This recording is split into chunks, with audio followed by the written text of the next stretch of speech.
challenge. The issue that hovers around the psychedelic experience, it was mentioned last night, it's strong in my life. I haven't found any real solution other than hold your nose and jump.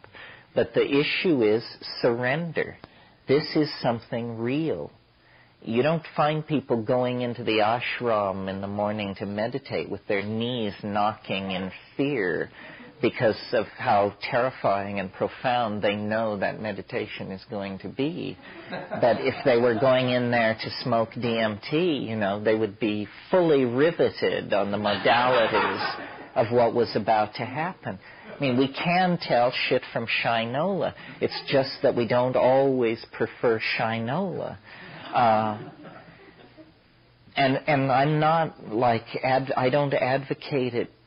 You know, people, like sometimes there are people who are disappointed because they say, well, how often do you do it? Well, the answer is not very often. I mean, if I can get it in a couple or 3 times a year, I feel like I'm hitting it pretty hard. And the more successful it is, the less often you have to do it. I mean, I know people who say DMT is their most favorite drug, and when you say, well, when was the last time you did it? They say, well, 1967. It only lasted 4 minutes. They're still processing it, and they are still processing it. They're not just whistling Dixie. I mean, it is, to my mind, just the most... Well, I mentioned this earlier, the question, how do they keep the lid on this stuff? And I suppose here I'm preaching to the converted, because many people last night said they had an interest in this kind of thing. But they don't keep the lid on sexuality. No society has ever had it so under control that people didn't have sex. I mean, they may have had sex under weird conditions and under, you know, ritual strictures and this and that. But we are like this salamander that has the option of never developing into its mature form. And to my mind, that's a tragedy, because this is our birthright, and somehow our inability to get a grip on our global problems has to do with this immaturity about our mental state. The two, I feel very strongly, are linked, and that of course we can't get control of the world because we are children in some profound way. And we don't like being children, but the culture has reinforced a form of infantilism. And the way I explain it to myself is, it's a kind of unwillingness to go it alone on a certain level. I don't know how many of you remember in Brave New World, Huxley's brilliant dystopia, but there's a scene in there where Bernard, who is the guy who's out of it in the novel because in his fetal fluid they got an alcohol contaminant. And so he's different from everybody else in this society, and he occasionally has original thoughts. And he and his assigned girlfriend for the evening, or whatever she is, are in a helicopter, and they sweep out past the crematoria where they're recollecting elements for reuse. And he suspends the helicopter over the Black Bay, and she immediately becomes very agitated, restless, anxious, and pleads with him to return to the city. And what it is it's her anxiety over being alone in the presence of nature. She literally can't take it. And I think there are a lot of people in our society, and each of us in our own way at different times, who have within us this neurotic and infantile creature that can't face it alone, and that this going it alone thing is very important. You know, Plotinus, the great Neoplatonic philosopher, he spoke of the mystical experience as the flight of the alone to the alone. And in the psychedelic experience, there is this issue of surrender, because a lot of people want to diddle with it. They want to be able to say they did it, but they don't ever want to face an actual moment where they put it all on the line. And yet the whole issue with this stuff is to let it lead, to let it show what it wants to show.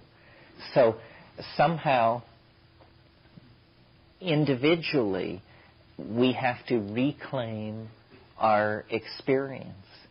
The real message, more important even than the psychedelic experience, the real message that I try to leave with people in these weekends is the primacy of direct experience.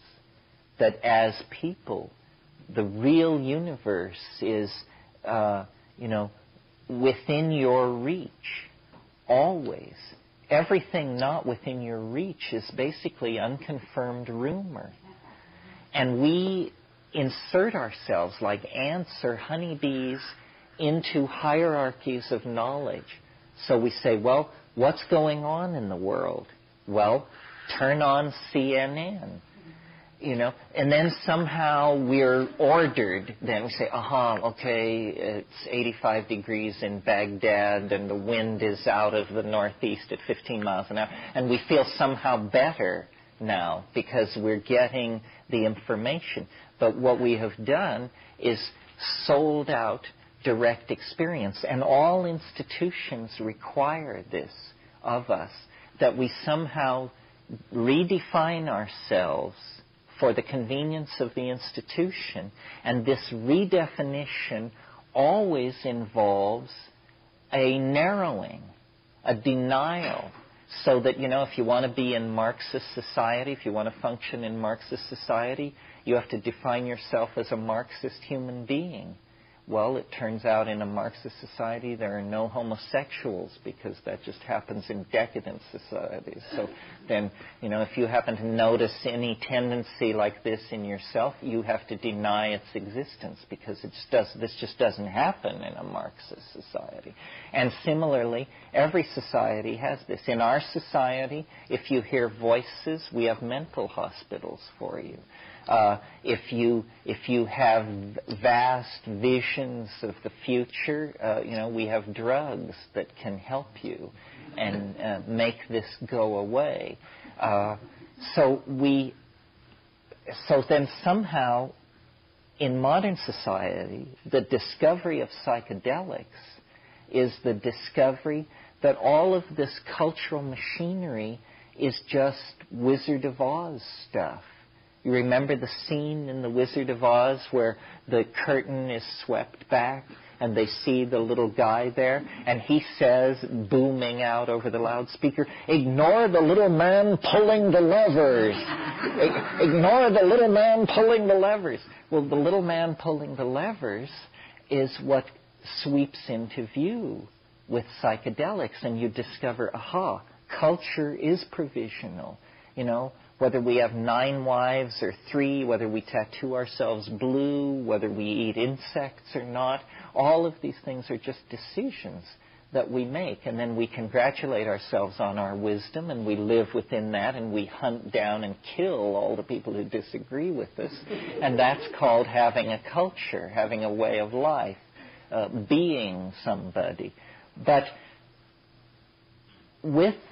I don't see history as a wrong turning. I see it, the metaphor that I like is that of the prodigal son, that there was a reason for this long descent into matter, this peregrination. It was a shamanic journey of some sort. The shaman goes into the world pool or ascends the world tree to go to the center of the axis of the cosmos, to recover the pearl or the gift or the lost soul, and then return with it. And this is what history was, I think. It was a descent into the hell worlds of matter, energy, space, and time, for the purpose of recovering something that was lost.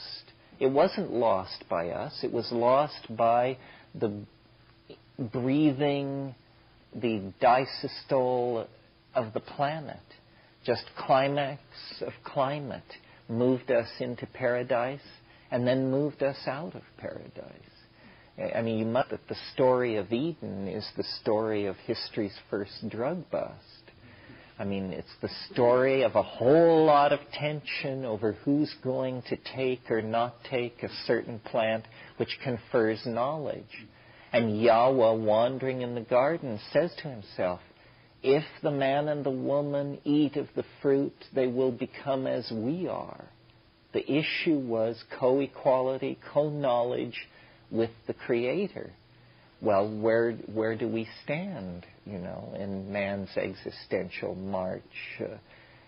How does that work? Can we always accept the subservient, infantile position? I mean, is knowledge to be dispensed by gods, and if not gods, then the institutions that appoint themselves as gods over us? Or is it actually that maturity begins with somehow claiming this birthright? And it is a birthright. And I don't know if a society can survive the claiming of this birthright by a large number of people. Certainly in the 1960s, when this was attempted, everybody got very agitated, and then it was frozen out.